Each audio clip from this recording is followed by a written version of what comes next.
I pledge allegiance to the flag of the United States of America and to the republic for which it stands, one nation, under God, indivisible, with liberty and justice for all.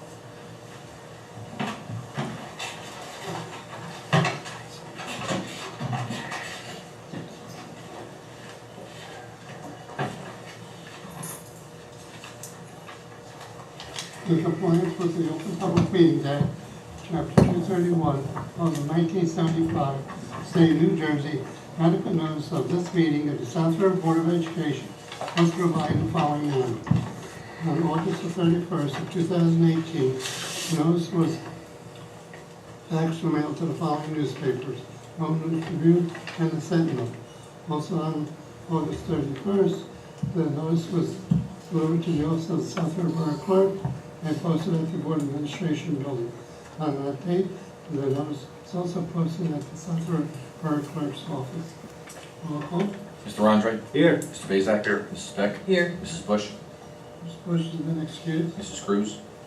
Mrs. Cruz has been excused. Mr. Nielsen? Here. Mr. Rosanno? Here. Mr. Vanek? Here. Mr. Wailuda? Here. Ms. Cassiano? Here. Okay. All board members have copies of the minutes.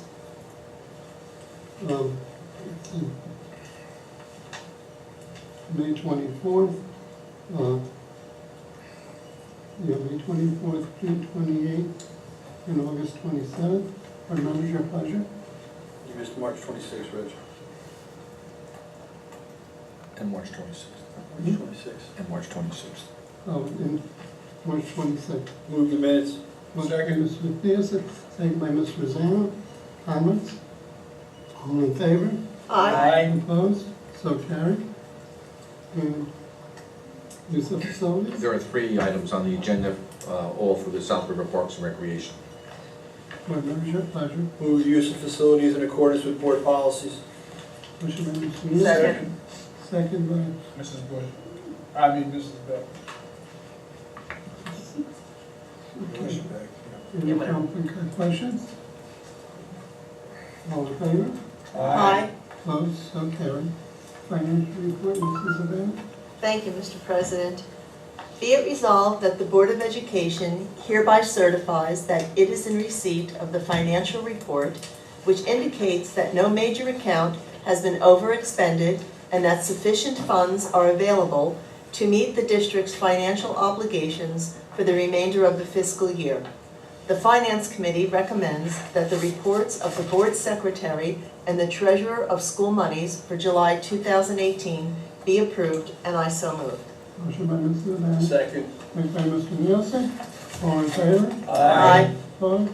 So carried. And the superintendent's report, Mrs. Archer? Thank you, Mr. Wailuda. Well, I first want to report we are off to a wonderful start to the school year. I'm pleased to report we had a very smooth school opening. Special thanks goes out to the South River Police Department for their assistance during those first days of school, and certainly for their ongoing support. I've been in our schools visiting classrooms, and students are already fully engaged in academic instruction and activities. At the primary school, our first graders are continuing our Foundations program, and a new group of kindergartners are now receiving foundations for the first time. Our K through 8th graders are almost finished with their iReady testing. The diagnostic assessment is going to give teachers data to plan individualized instruction. And our alternative high school is up and running with just an impressive increase in student attendance for our participating students. Many of the students enrolled in the program had just some challenging attendance in previous years, but they have been attending the program regularly and are doing very well so far. We're really happy with the success of the program to this point. I have a few presentations today for the board and the public. You'll be hearing about our HIB grade report from school year 16-17, actually. That report was not ready until just now. We have a school self-assessment for determining grades under the Anti-Bullying Bill of Rights Act presentation. That's for the 17-18 school year. We have our statewide assessment results and district data analysis. And we also want to introduce you to a parent involvement resource, which is an overview of our translation devices. So what I'm going to do is I'm going to turn it over, we're going to go a little bit out of order.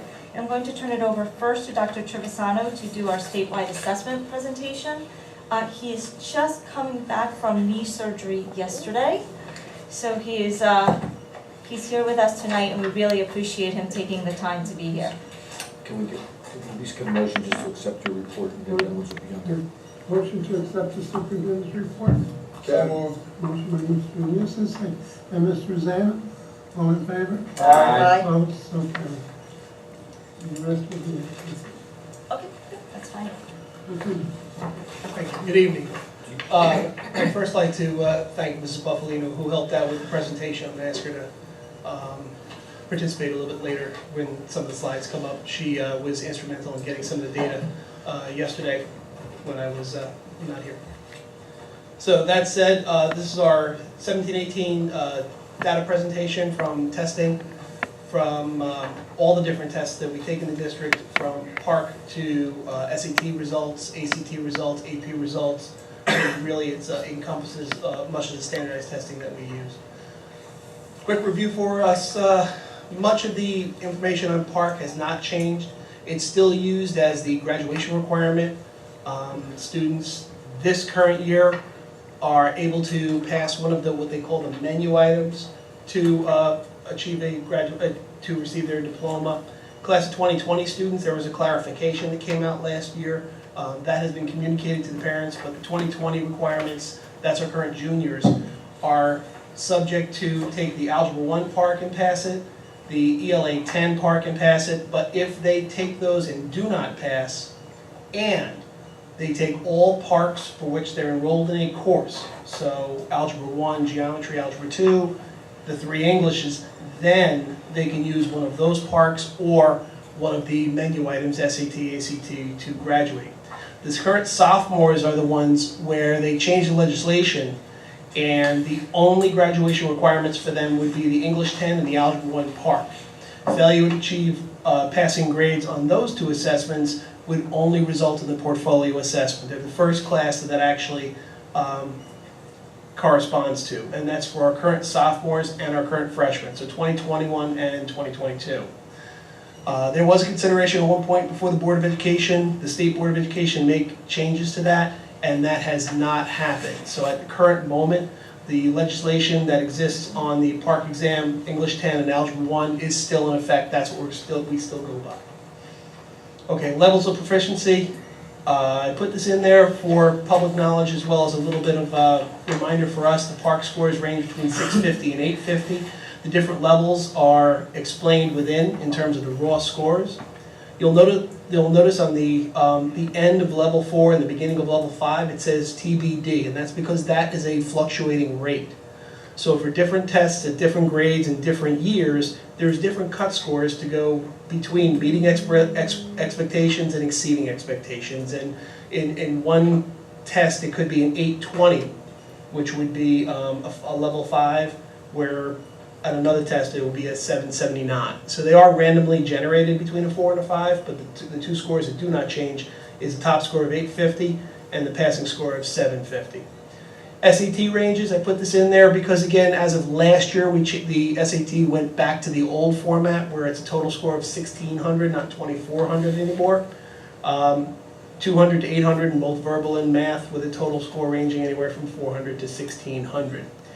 Our AP scores are from 1 through 5, and students have, I put this in there because students have the potential to earn college credits if they receive a 4 or 5 on the assessment. It is subject to what the school accepts. Some schools will accept a 4 or 5 for that direct course. Some schools will accept a 4 or 5 for a prerequisite course. It's incumbent for parents to make sure, if their students take an AP exam, to verify the requirements with those individual schools, as it's their decision, it's not ours, and there's no, if you would, there's no magic formula that says that Rutgers accepts this and Kane accepts that. It's up to the individual schools for what they would accept for what course. So this is our South River Elementary School. As you know, the PARC starts in grade 3, so 3, 4, 5. Comparison between 17 and 18 with a net change. And we'll notice that there are some positive and some negative results here. Again, this report will be published hopefully tomorrow, public on the website under curriculum. We'll have this replacing last year's data results as well. But there are some increases and decreases. We're still in the ELA 3 is still in the 30% range, and the other ones are approaching 50%.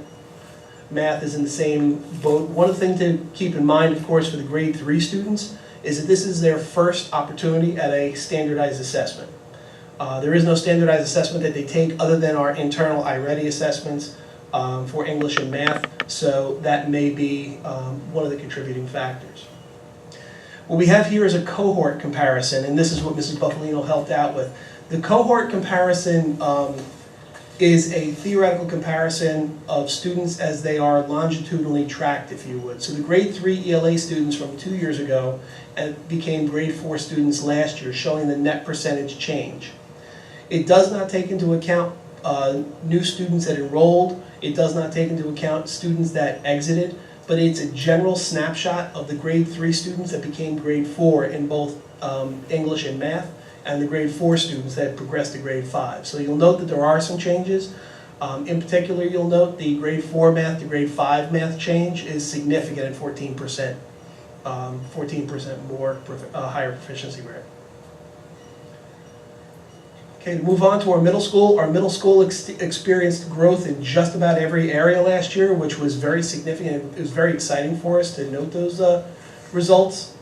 Most of the right side, of course, being green, showing a positive net change. A note that I did not put on here is the difference with the Algebra 1 and the 8th grade math. Keep in mind that our 8th graders, we do put one class of students through currently Algebra 1. And last year we had 100% of them pass the PARCC exam. Now, that percentage of students is removed from the grade 8. So the ones that take the Algebra 1 in middle school do not take the grade 8 assessment. And that's why those results are slightly skewed. You'll notice that the passing percentage is lower in 8th grade math as compared to Algebra 1. If you put them together as an aggregate, your percentage would increase significantly. Again, cohort analysis from grade 6 to 7 and 7 to 8. You'll note positive increases across the board. There is that one decrease from grade 7 to grade 8, and that can be attributed to a larger class that actually took the Algebra 1 PARCC last year as compared to 16 and 17. So more students had a chance to take that and achieve a passing score. Okay. Year-to-year comparison for the PARCC results at the high school. The high school, again, experienced some changes up and down. Most notably, of course, the 11th grade ELA had an 11% change. We're able to do a grade level analysis in the language arts because they are grade level tests. In the math area, they're not grade level tests because you will have mixed students. You'll have freshmen in geometry, you'll have sophomores in Algebra 2, you'll have freshmen in Algebra 1, and so on. So we can't do a grade level analysis solely because it's based on the test and not the grade of the students. The growth comparison here is going to be a little bit different, and again you'll notice that there's an NA represented for all net changes in math, and that's because we really can't track those kids because they're not tracked by grades, tracked by tests. So a student that takes the Algebra 1 test may or may not take the geometry here and there, so it's difficult to check to measure that net change, but you did notice that there is a positive net change in passing in the cohort analysis for English language arts. Okay. Traditionally, we give you a summary by school of the percentages of students that achieve different scores by school itself. So we have the elementary school, middle school, high school laid out. ELA is your top block and math is your bottom block, so you'll see your percentages of students in each of the different tiers, the 1 through 5. On the right-hand side, we have it'll be the percent of students achieving a 4 or a 5, so the combined percent achieving a passing score per school, and that's math and language combined.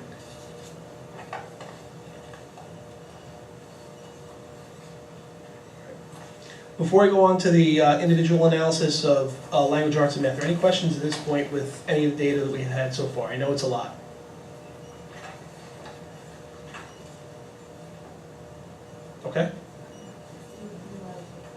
I did utilize wait time, see that? All right, so we have our South River versus the state average in language arts. This is across all districts, it's not cohort districts, so it's not our, what we call our DFG. This is every state, every district in the state. Our percentage in each of the 5 scores, 1 through 5, as compared to the state. Again, our percentages in language arts at grade 11 they exceed the state averages, which is notable across the board.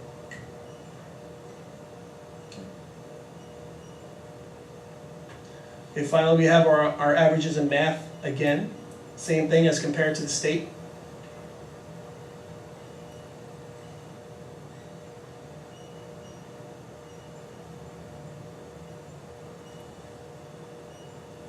So that's how we are so far with performance averages across the board. Then we look at our demographic breakdown.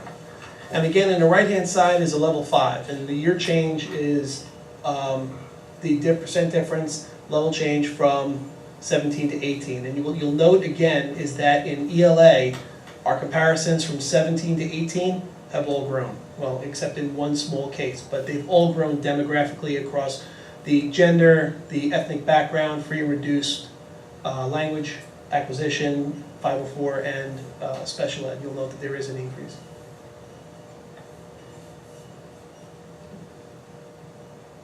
Excuse me. Yeah. Section 504, there's a 504 case. Okay, Yes, sorry. those are the ones Got it. that have a 504, so they have their accommodations throughout the testing. Okay, thank you. Yep. We have a similar chart for math as well. Again, on the right-hand side, what you'll note is that the 2-year change across the board for the students receiving a 4 or a 5, we've shown growth in all but 2 areas. And this would be our percentage of students receiving a passing score on the PARCC exam as well in math.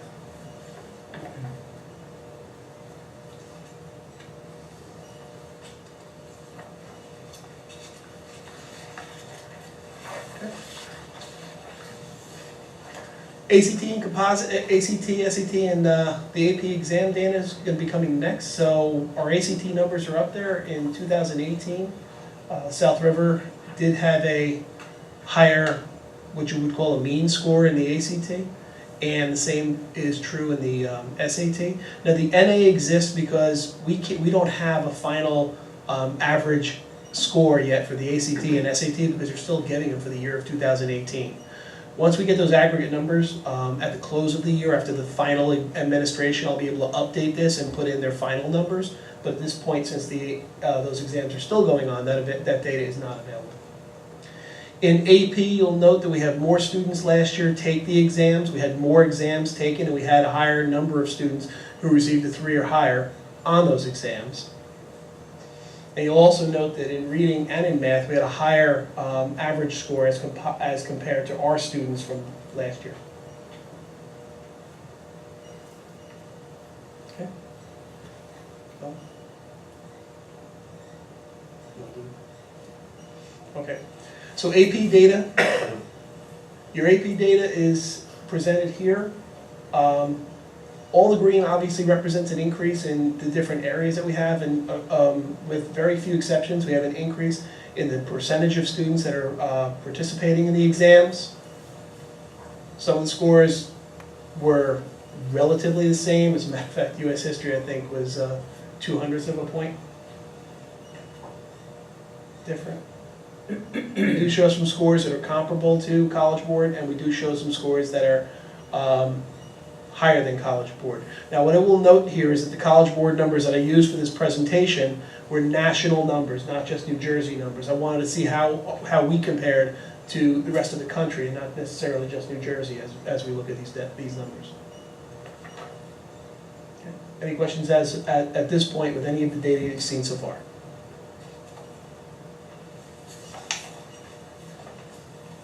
Okay.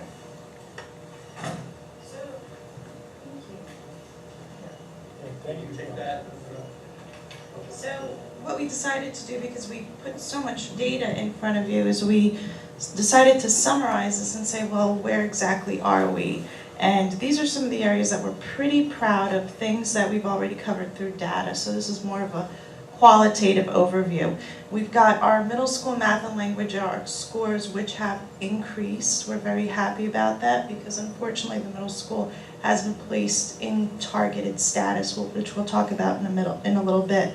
But that targeted status came to us as a result of the 16-17 scores. So we were very happy to see those increases for the 17-18 school year. Our growth percentiles have also increased across grade levels. This refers back to those slides where we're comparing our third graders as third graders to fourth graders. It's the same cohort and we're doing a comparison across 2 years. The advanced placement participation rates have increased. What you just saw on the previous slide is a lot of AP data with one of those pieces being participation rates. When we talk about participation rates, we're talking about the number of students enrolled in a particular class compared to those that actually made the decision to take an AP exam. So that did increase from the 17 administration to the 18 administration. The exceeds expectations. We had a demographic breakdown. We're very happy to see that when we break our data down by demographic groupings, we see growth across all those areas. So that is a very good sign. Participation rates. We have heard throughout the state of New Jersey how many districts are struggling with getting our students to take the test itself, right? There's this opt-out, there's this refusal.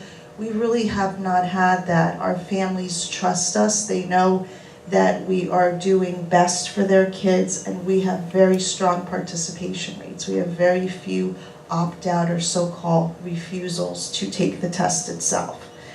And the commercial standardized testing data, the ACT, SAT, APs, that demonstrates that we have grown, our students have grown in those tests as well.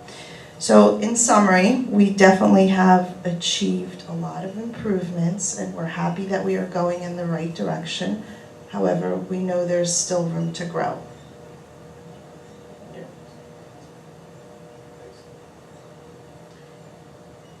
Okay, so we came up with a couple of instructional areas for focus. We actually have more than this as an administrative team. Mrs. Zurcher and I have spoken about a couple of other areas that we want to address as well, but 3 main areas that we were looking at for focus. One was proficiency on the Algebra 1 Park at South River High School. For an obvious reason, is currently the graduation requirement and the mandated graduation requirement for at least 2 of the 4 classes. So that's one of the things that we definitely want to increase. The other one, as we looked at our data from that comes out of iReady, that looks at our data that comes out of the elementary school, we're really looking to increase the proficiency of ELA in grades 3 through 5. A conversation we've had consistently in the district is about early intervention. Early intervention for students that struggle has been proven to affect their academic career longitudinally. So we really want to look at increasing proficiency in services in grade 3 through 5. And then we also started talking about AP exams. Our AP exams, we have more students passing it, we have more students taking it. But what else? Where else can we improve? How can we look at our AP exams a little bit differently, increase participation, increase the preparedness for the exam, and ultimately assist more of our students in having the opportunity to either pass prerequisites or earn credit at college. So it's 3 of our main areas for focus. So really brief review on the middle school targeted status. As you know, as we presented to you last year in 2017, right before the holiday break, we were notified that we were in targeted status at the middle school. Merry Christmas. Anyway, the targeted status is based on the performance of individual subgroups rather than the whole school. It doesn't paint a picture of the entire school, but it does affect the entire school. So we were targeted for 2 subgroups within the school itself. The school remains targeted for 3 years, and there's no way to get out of targeted status as per the regulations. But within those 3 years, what we're designed to do is show growth and show improvement, especially in those 2 targeted areas, but really across the school in general, which is why some of our targeted interventions, I'll talk about a little bit later, address middle school students themselves. We received a SIA award last year, and that SIA award was used to purchase more technology, to access our intervention and instructional materials. We looked at some of the data that was compiled, and we started using iReady, as you know, last year for a short period of time, and in that short period of time, growth across the district, and in addition to that at the middle school, was shown. Additionally, for the middle school, what you remember from the previous slides is that we showed an increase in percentage, increase in passing percentage at the middle school in all 3 grade levels. So moving forward, we're really going to look at the demographic performance at the middle school. Not just the areas that are targeted, but all areas of the middle school.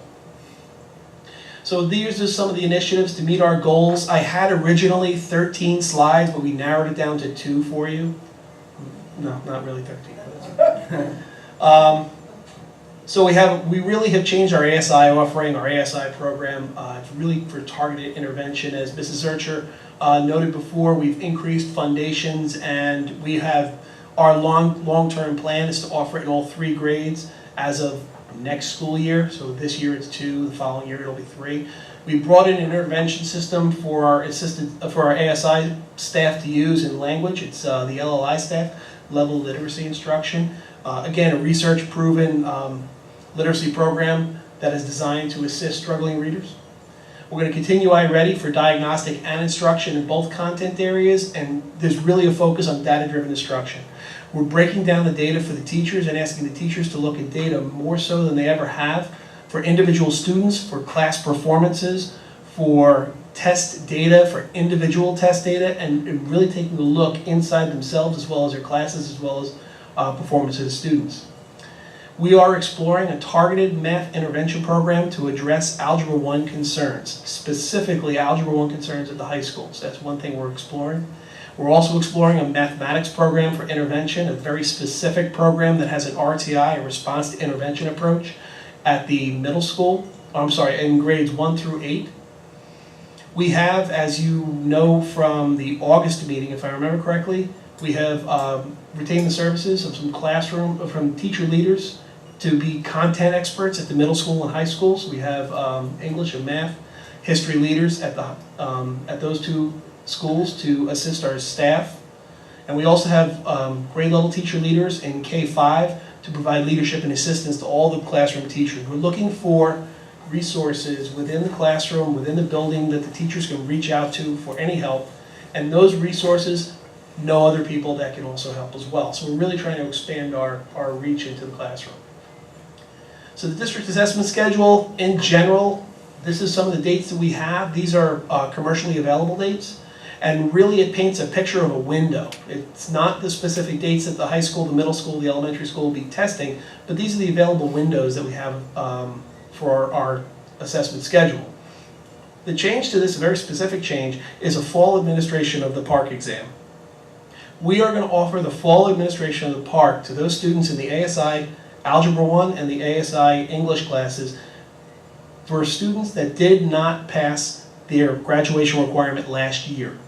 So they are right now in an intervention class providing assistance and instruction based on Algebra 1 or their English 10. In the fall, the window, which we haven't set the dates yet, but the window will open in November and end in January. Those students will have the opportunity to retake their test to attain the graduation requirement based on Algebra 1 and ELA 10.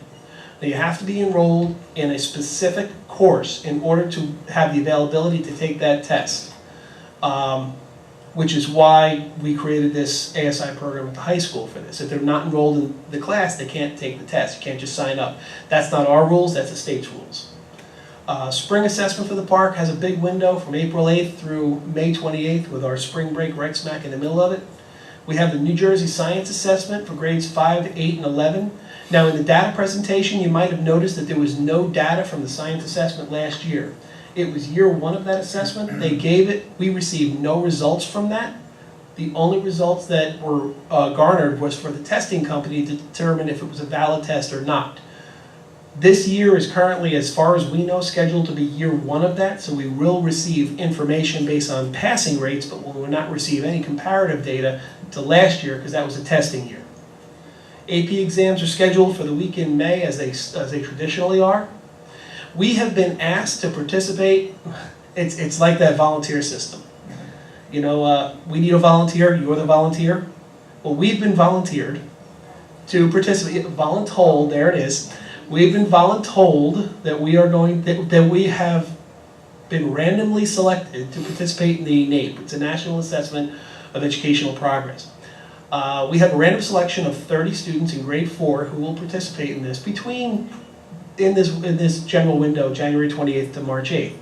Now, if you're not familiar with the NAEP is a national test, and it's really designed to assess student performance across the country and make decisions about how we're educating our students. So it's actually exciting to get the results back from that, because our students are being partnered with students from Texas, California, Alaska, Hawaii, Idaho. I don't know, I couldn't think of another state. Anyway, put all those kids together, let's say in grade 4, and have a really good generalized picture of what the education system is in each grade across the country. So we have a random selection of grade 4 students that'll participate in that. We also do a number of other assessments throughout the year. Once those individual dates have been created, that information will be placed on my website under the curriculum tab. That'll be the district assessment schedule. In the interim, we're going to post the commercialized dates for that, so that will be available, but the individualized dates will be posted as well. Okay? Questions? Great job. Well done. Thank you.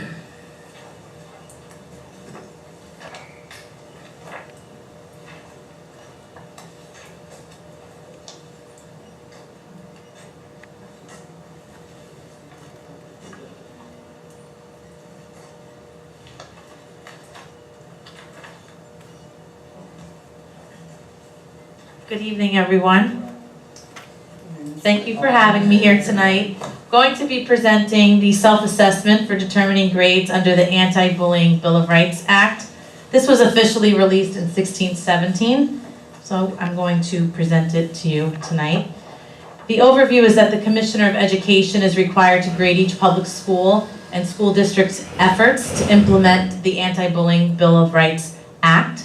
Using a self-assessment tool, each school evaluated the implementation of the ABR from July 1st, 16 through June 30th, 2017. The self-assessment includes 8 elements which address all of the requirements for schools. CSTs assigned a rating for each indicator based on criteria and available documentation.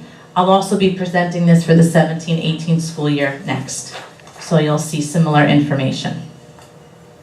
So the self-assessment core elements are our HIB programs, approaches, and initiatives, training on Board of Education approved HIB policy, other staff instruction and training programs, curriculum and instruction on HIB and related information and skills, HIB personnel, school-level HIB incident reporting procedures, HIB investigation procedures, and HIB reporting. There is a rubric that is used. It's based on 3, 2, 1, or 0. 3 being exceeding, 2 is meeting, 1 is partially, and 0 means we did not meet the requirement. Assigning of the school district grade will be calculated by averaging the total scores on the self-assessment by all schools in the district. So the evidence and findings table is here. Each of the 4 schools met or exceeded our standards, starting with the high school, then the middle school, elementary, and primary school in all of the 8 elements that I just discussed. In core element 1, 13 or 14 was the score. Moving along, you could see that each school achieved higher than 73, the highest score being a 76.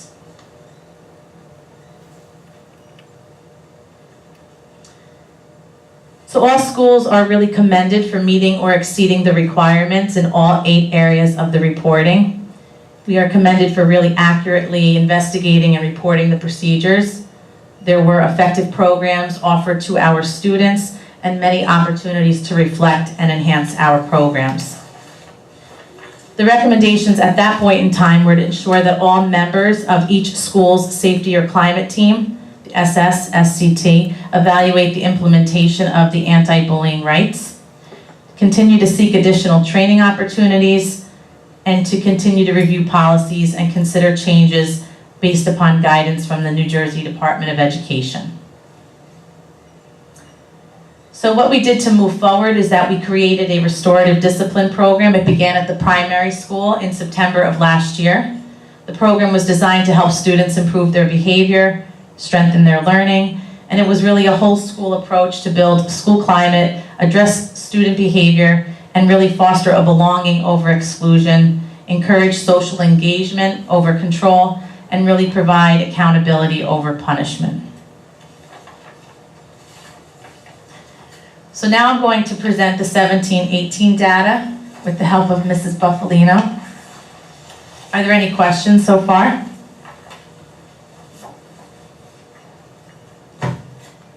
Thank you.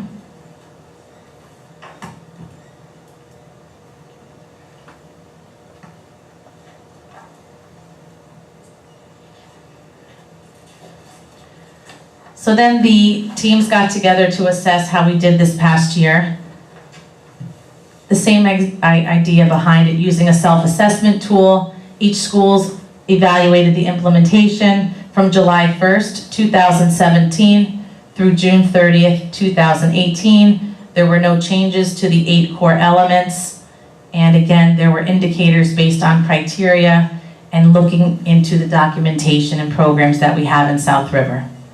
So our steps, right now, obviously tonight I'm presenting to the Board of Education and to the public, and this needs to be submitted to the NJDOE prior to October 31st. At that point, the NJDOE will review our data and create and issue school and district grade reports during the 18-19 school year. Official grade reports will be reviewed at a public Board of Education meeting, and the grade reports will be posted on the district website. Here are the 8 core elements again. As I mentioned, they have not changed. Looking at our HIB programs and approaches, training on our policy, other staff instruction and training programs, curriculum and instruction as it relates to HIB, HIB personnel, school level HIB incident reporting procedures, HIB investigation procedures, and reporting HIBs. The same rubric was used, 3, 2, 1, or 0. And our school districts did very well. Each of the 4 schools met or exceeded the standards. You have that data in front of you.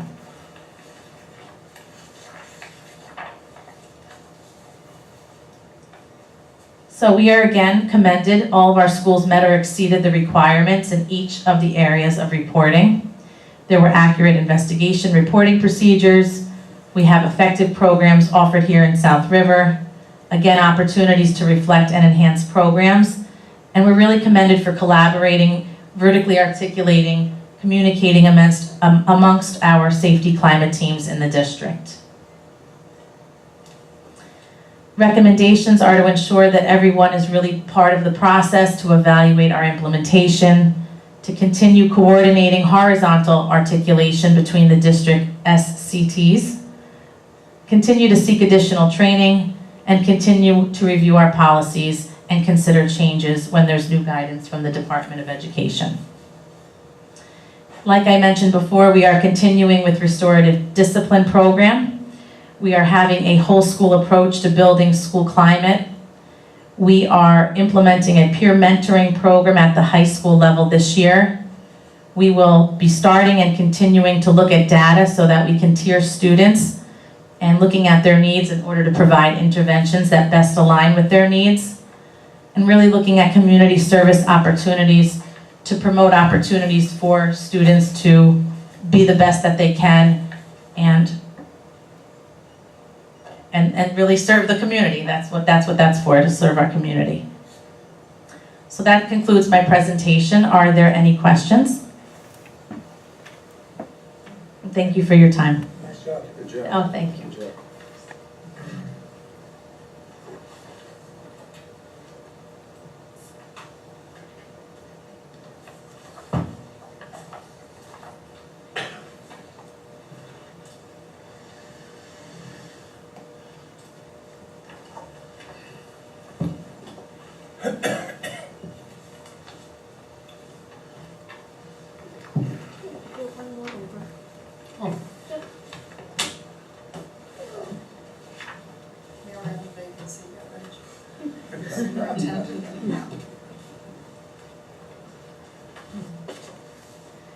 thank Dr. Trevisano for that presentation and Camilla Buffalino for supporting him in putting all of that data together for us. Some of the major takeaways from our performance data is we're extremely proud of the progress that we're making in our district, and we want to move towards being competitive when we compare ourselves to the state averages and other districts as well. And we're definitely heading in that direction. Also, thank you to Ms. Yorick for her work in giving you some of our school climate data. And the last thing we have today is Ms. Buffalino is going to demonstrate for you a translation device that we have here for our meetings, but then also that we've put into our schools. Thank you. This is actually really fun. I'm very excited about this. So last year when I took over the grant writing with the creative and out-of-the-box thinking and support from Mrs. Zurcher, we were able to brainstorm different ways to communicate with our non-English speakers. We have approximately 10% of our students that are ELL learners, and we have about 45% of our families that do not speak English at home. So as a result, there is this need for us to find really creative ways to speak with families, parents, students who don't necessarily have the ability to communicate in English. And what we came up with is fairly simple, very user-friendly, and it's a Samsung Galaxy. We were able to purchase with title funds 9 of these devices. 2 went to each school, 1 went to central office to be used in central office, which it already has, and also to be shared here at board meetings. The purpose of it right now is to allow our non-English speakers to come attend the meetings and ask questions to you, of you, in their native language, and give you the opportunity not only to understand them, but respond to them in your native language, and then have that information translated into their language. So we're going to demonstrate this for you, because Brian and I have been having way too much fun with this device. I'm going to ask you to please take a look at that TV screen in the front left of the room. And what you'll see is through amazing technology, we have been able to, through Wi-Fi, stream the contents of this device onto that TV screen.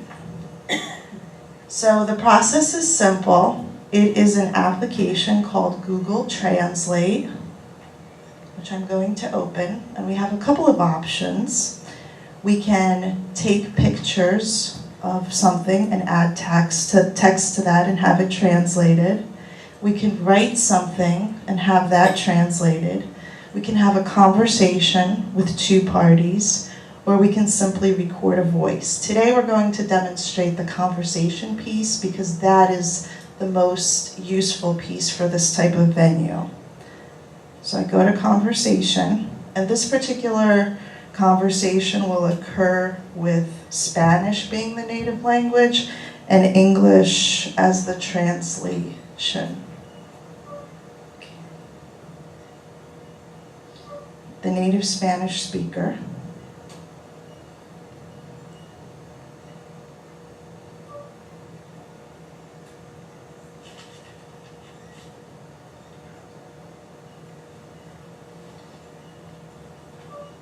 ¿Puede decirme sobre las oportunidades académicas en este distrito? You can tell me about the academic opportunities in this district.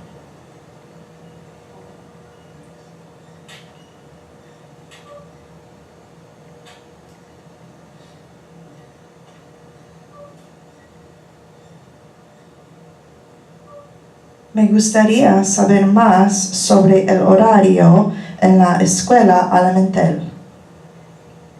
I'd like to know more about the schedule at School to Mind.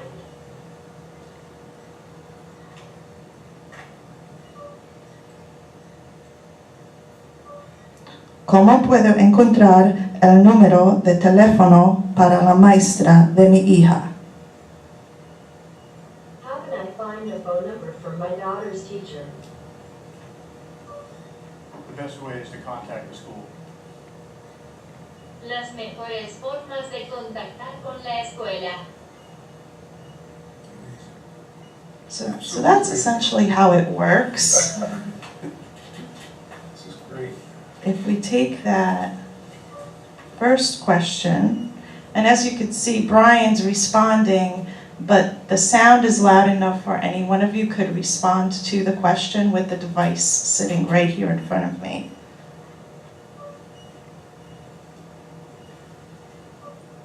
Me gustaría saber más sobre el horario en la escuela elemental. I would like to know more about the schedule in elementary school. The elementary school schedule is also found on the website. El horario de la escuela primaria es.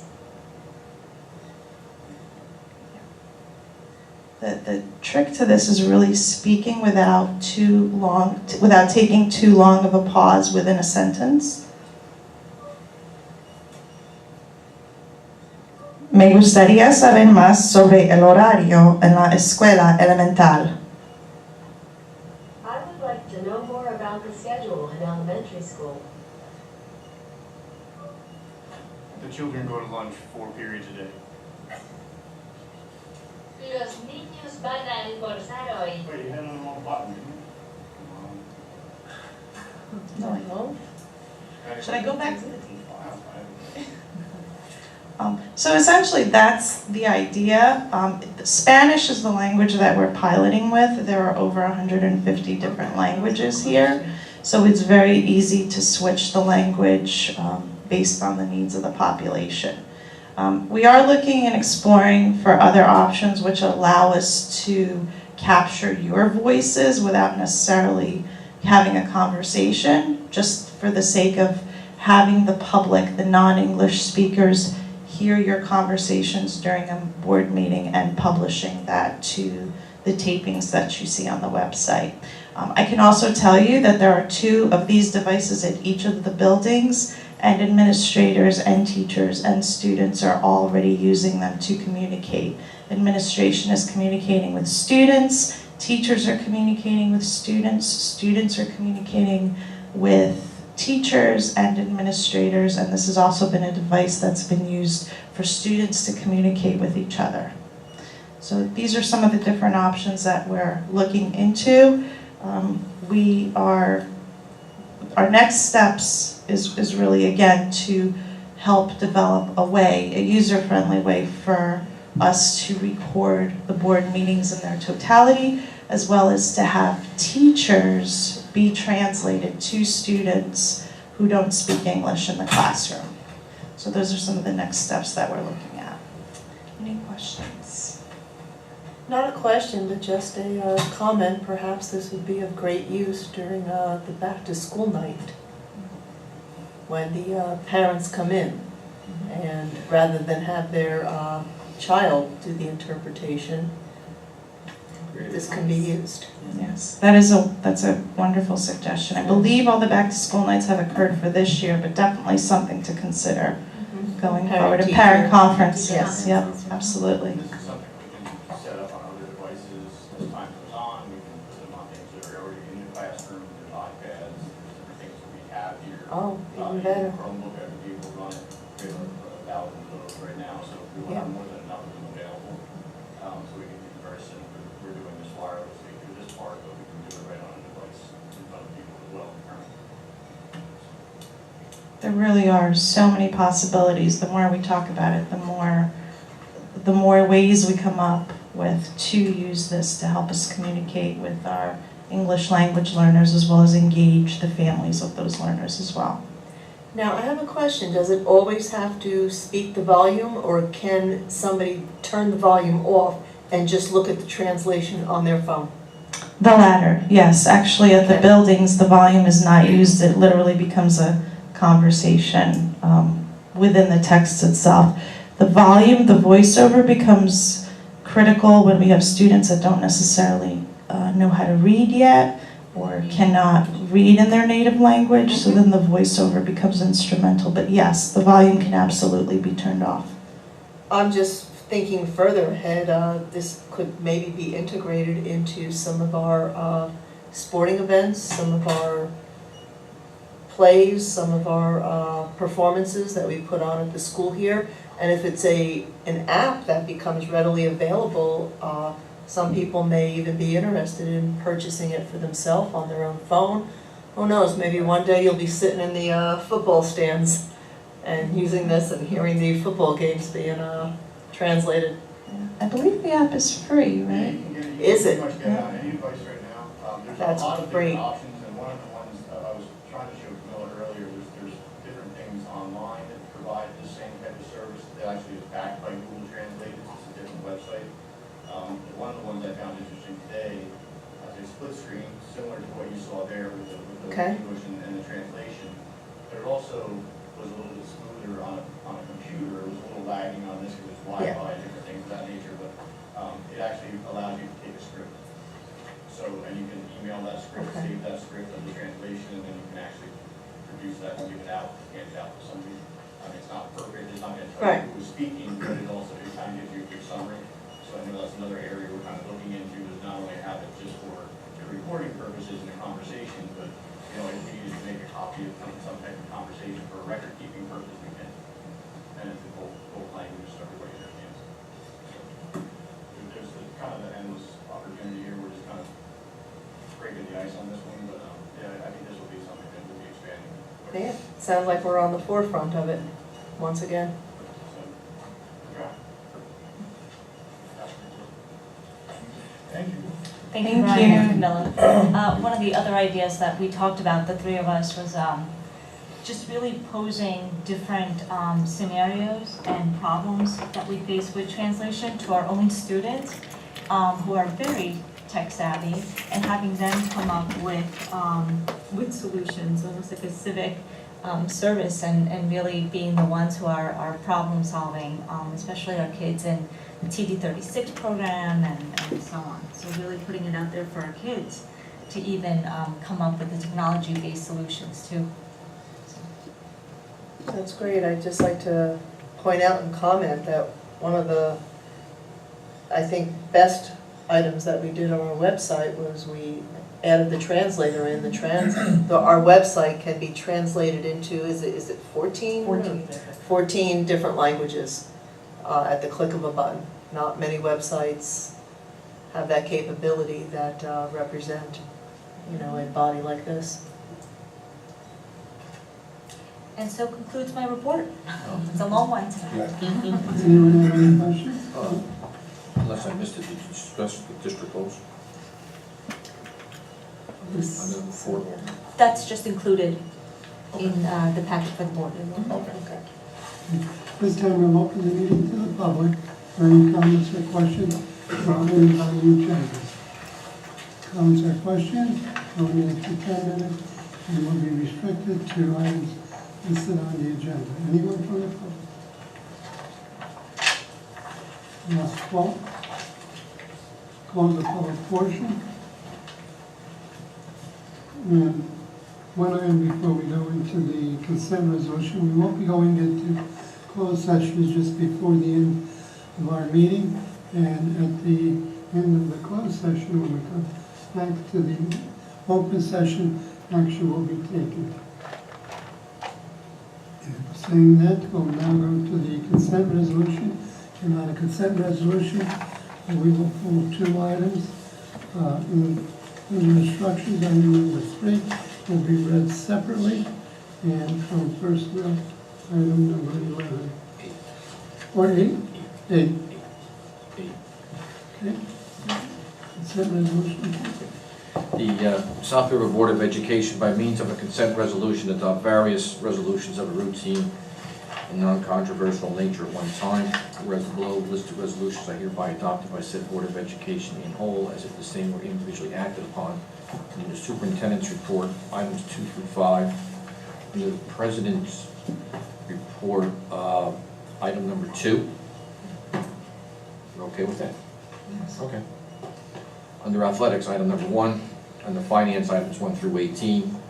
Under instruction, items 1 and 2, and 4 through 7. Under policy and legislation, items 1 through 18. Under human resources, items 1 through 7, and 9 through 26. And safety and risk, item 1. Board members, your pleasure. Move the consent resolution. Motion by Mr. Second. Second by Mr. Nielsen. Comments or questions? Roll call.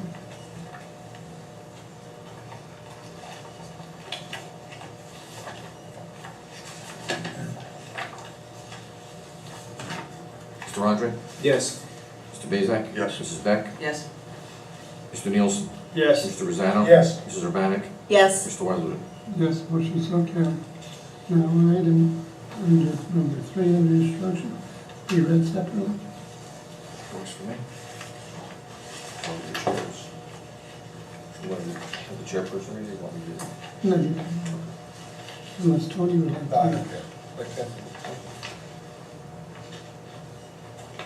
Item number 3, under instructions, is to approve the charter school and out-of-district placements for the 18-19 school year, where the instruction committee, upon recommendation, the superintendent recommends charter school placements and out-of-school placements listed below in our resolution be approved.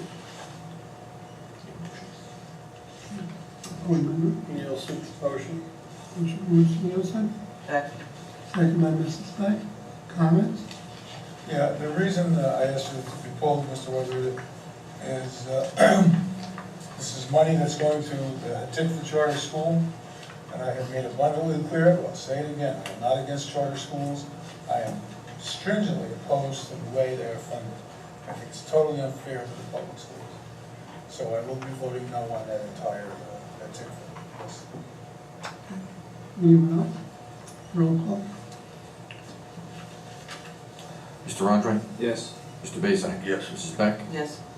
Mr. Nielsen? Yes. Mr. Rosanna? No. Mrs. Urbanic? Yes. Mr. Wyloo? Yes. Continuing with the agenda, I'd like to the committee reports, and just under the president board, we have approved our goals for the 18-19 school year, and also our professional development improvement plan has also been approved. Saying that, we'll go to the athletic committee. Mrs. Beck. Sure. Well, we had homecoming last week. Seniors won the float in building. I think they won everything probably like normal. Game was won by South Rivers. It was a good game. A couple of things. We've had girls volleyball. I think many people know that we have a volleyball team. It's their second year. They actually have a home game next Saturday here against Piscataway at 11 o'clock in the morning. Please attend if you can. And then I visited robotics. It's up and running again. They're starting their meetings. Visited them last night. They're doing like once a week or so. High school has 51 students participating in robotics this year. Wow. Over half of them are new freshmen. The program is growing. And next month we'll find out more information on the middle school program that's now starting. So, who's my report? Mrs. Urbanic. Thank you, Mr. President. Under Buildings and Grounds, all board members do have a copy of our Supervisor of Buildings and Grounds report. School is opened. We are keeping up with the maintenance of the school. And in addition, we have a new hire, Patrick Holtz, to our maintenance staff, and he's very well appreciated. It's going to be an exciting school year. Got a lot to do. It hardly seems like just a couple of weeks ago that we were closing school and cleaning the place up. Now it's occupied again. It's great. So ends the Buildings and Grounds report. Please cover the finance committee. Sure. Under Finance, the items 1 through 15 were discussed at the pre-meeting on Monday. All items were approved under the consent resolution. 3 additional items, 16, 17, and 18, were added, and that was to approve the contract, New Jersey Teacher to Teacher, Limited License Corporation Workshop Service Provider, 2018-2019 school year.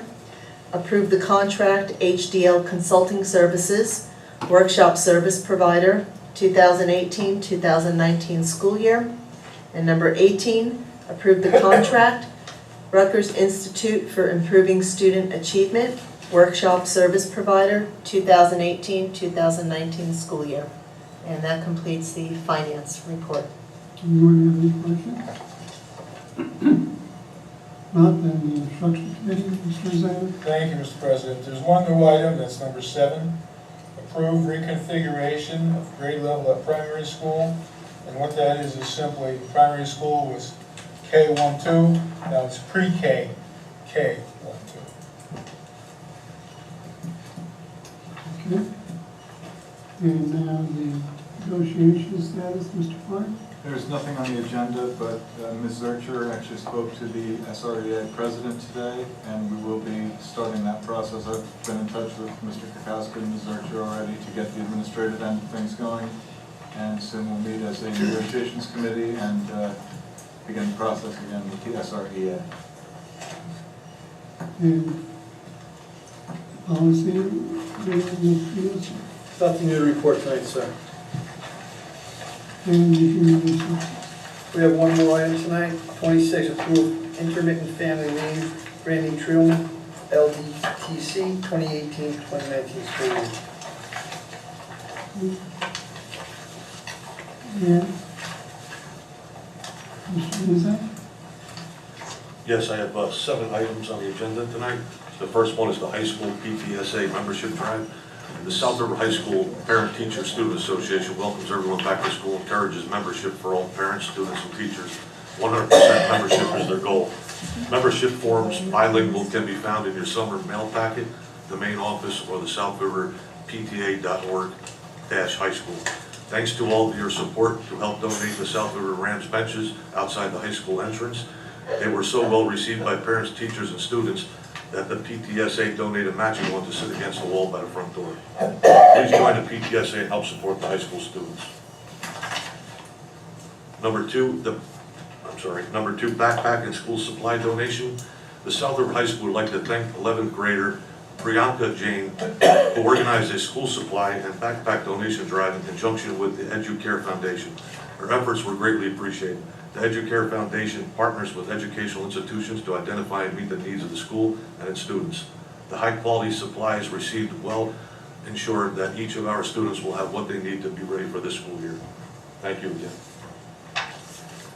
Number 3, the high school homecoming dance tickets. The high school homecoming dance was held on Saturday, September 22nd. I have heard nothing but great things about it, and I'd like to thank everyone who made this event possible, including everybody from the PTSA. Number 4, high school Ashley Farms fundraiser sponsored by the high school music program. The South River High School music program will be selling Ashley Farms cheesecake pies and cookies from Monday, October 1st to Monday, October 15th. Help support the music program by purchasing your Thanksgiving desserts from the students in the band and chorus. If you have any questions or would like to place an order, please contact Mr. McDowell by email, pmcdowell@srivernj.org, or by phone 732-613-4014, extension 6235. Number 5, the high school, thank you to the PSA for the benches. We would like to thank the high school's PTSA for the wonderful donation of another bench which was recently installed at the entrance of the building. This attractive bench in school colors joins the other 2 which were donated by the PTSA installed last year. These 3 benches will truly beautify our entrance and being enjoyed by the students and visitors. Number 6, high school commended student in the 2019 National Merit Scholarship Program. The South River High School is proud to announce that senior Alex Latoche has been named commended student in the 2000 National Merit Scholarship Program. Students honored as such have demonstrated outstanding potential for academic success based upon their PSAT scores. Commended students placing among the top 50,000 students out of the 1.6 million students who took the 2017 preliminary SAT National Merit Scholarship qualifying test nationwide. Congratulations, Alex. And last, the adult school English as a second language registration. The South River Adult School registered students for English as a second language classes on Tuesday, September 25th, and today, September 27th, from 6 to 8:30 p.m. in the middle school cafeteria. Classes are held today at the South River Middle School 3 Montgomery Street, South River, on Tuesday and Thursday nights through April 2019. Classes are designed to help adults improve conversational and written English skills. Students may also enroll anytime during the school year. Enrollment is free. And that's all I have at this time. Anyone have anything else to add? Let's go back to the safety and risk management, Mr. Andre. I have nothing new, Mr. President. Okay. Then the liaison to the council, Mrs. Brown. Thank you, Mr. President. As Mrs. Cruz mentioned at Monday's meeting, we are looking to set up a liaison meeting sometime in November with the council's representative to the Board of Education. And PTA liaison, Mrs. Beck. Sure. We said on Monday night they had their general meeting with the back to school night. So now they're just starting to get ready to do all their fundraisers. I do have the next meeting date set. Next Thursday, October 4th at 5:30 is the elementary school PTA meeting. And then at 6:30, same day, same building, just other side, is the middle school PTA meeting. And then on October 24th is the primary school PTA meeting at 6:30. And the high school doesn't have one every month. I don't think they have another one until we get into November. So that concludes my report. And then the library, Mr. Zay.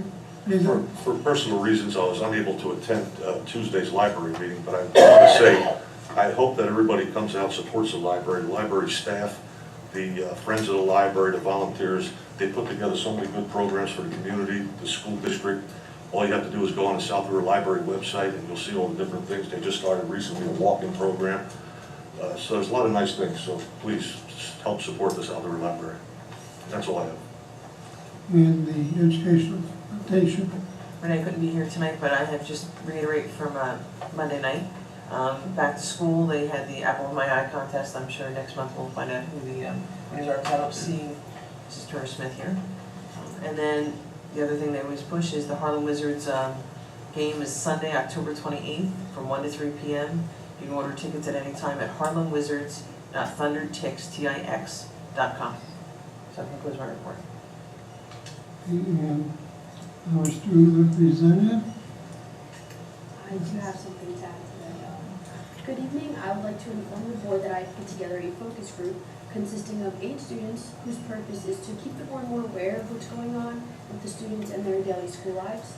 This focus group will establish a direct line of communication between the students, our superintendent, and the board so that the students and the board can continue to work collectively to keep South River High School a great place. Our first meeting will be on October 3rd, and that's all I have to say. And thank you. That's all for tonight. Thank you. Thank you. Yeah, that's great. Great. That's really great. Any older new business? You know, I'm going to say something. I'm always going to say something. First of all, thank you, Terry. I think that's wonderful. Good job. I was at homecoming, being an alumnus of South River High School, class of 19 a long time ago. And it was great. It was just great. And I want to kudos to Ms. Perkin, who coordinated everything, and the class advisors, and especially the kids who worked so hard on the floats and making it a success. Congratulations to all of them. There are some areas of our school, some groups of students that are underappreciated, in my opinion. One is the band. I mean, they do a great job. They're small in number. When Mr. McDowell first came here, they were 0 in number, 1 or 2, that was about it. Now he's got a small marching band that actually goes out and marches on the field and plays very, very well. And he continues to build. So congratulations to those kids and Mr. McDowell. The cheerleaders, I didn't realize this, but you know, when they cheer and they take turns, every cheer that they do is choreographed. I mean, it's really amazing, the steps that they take and the motions and the attitudes and so on, physical attitudes, just amazing. And they do a great job under the leadership of advisor Ms. Chris Taylor, and their co-captains are Jordan Lyons, Brooke Matthews, Hannah Kurtz, and Sarah Rente. Congratulations to all of those people for doing a great job. I had occasion to visit 2 schools this past week, and I'm not going to go into detail, but I will say that the officers, I was really happy to see how professional and thorough they are in doing their jobs at the school's entrance. So congratulations to the officers. Now, Cafe 319, that's what I gave all the board members before. And just for the edification of the public, I'm not going to read the whole thing, we'll be here for about an hour. But one of the special ed teachers, Miss Diane Rondesco, has got her students to open a cafe in the classroom. Now, the classroom used to be a home economics classroom, because it has kitchens in it. And she has them in one of the kitchens, and they don't cook food, but they do make coffee, and they do make tea, and they have other drinks, and they have snacks. And certain kids are responsible for certain things, and of course the teacher's right there, but the kids do a lot on their own under the supervision of Mrs. Rondesco. And they make change, they're taught how to make change, they're taught how to tally the day's receipts, they're taught how to tally at the end of the month whether they took in more than they spent, or they spent more than they took in, so they know the profit and the loss, and it's a makeshift ledger that they use. And board members, you can read this, it's really something to see. I was invited in to see it, that's why I went in there. It's only open to staff members, it's not open to kids. And it's great. It's absolutely great. So I was in contact with Ms. Zurcher about this, and she allowed me to distribute these. That's an email from Ms. Rondesco to me because I asked her about it, and offer it to you. And also, I'll be contacting the Sentinel tomorrow, and this isn't a press release, so don't mean to step on your toes. But I think this would make a great feature article to have a reporter come in and do a story on this class that does this. It is very, very impressive. And I guess I've said enough. Thank you. Anyone else? Yes, I do. I want to add on to that. If you remember when Mrs. Purple retired, she donated money to help that room out. Yes. They're working on a washer and a dryer, as well as a refrigerator for the students. Wow. So they can really learn all aspects. So that's something that's in the works. Yeah, it's a great program. It really is. If you get a chance to see it, please do. And then I have something else, Sure. basically under old business. Remember, I think last month or the month before, we talked about Top Chef Junior and our student Tyler? Yes. I've been watching. Unfortunately, he was one of the first ones off. But he made it through, they called it boot camp. They had to prove that they could actually cook. They knew the skills, they had all those things, so that was a big deal. And in his case, it was one minor mistake. You know, he didn't have enough sauce to make the Italian bread really soggy. You know, but compared to whatever everybody else was making, it was very good. We actually now watch the show every week. So I wanted to commend Tyler on that, because that was the second season, but that's the second show he's been on. He also did, I think last year, Kids Barbecue Championship, season 2 is a contestant on. So I'm sure he'll be on many more shows. So I just wanted to put a shout out to Tyler. Let's say, hopefully I don't ruin this. Capoletti, the Italian name. Talks about how big Italian he is, so. I was able to speak to him, and he gave me a little secret that Chef Gordon Ramsay is not as mean as he portrays himself on television. It's good for the ratings, though. Anything else? Do you hear a motion for the payment of bills? Reception visitors. Reception visitors. Open the public for... Okay. Okay. We will now open the meeting to the public for any comments or questions on any item whatsoever. Anyone from the audience? Seeing none, close the public portion of the meeting. Now we will accept the motion for the payment of bill. Okay, so we have two motions under payment of bills. And the first is that the Finance Committee recommends that the August bills list presented, having been certified by the School Business Administrator Board Secretary, be paid as listed, retroactive from August 27, 2018, be approved, and I so move. Motion by Mrs. Zabel. Second. Second by Mr. Nielsen. All in favor? Aye. Opposed? So carried. Now the And board will be going into... The second, One more motion.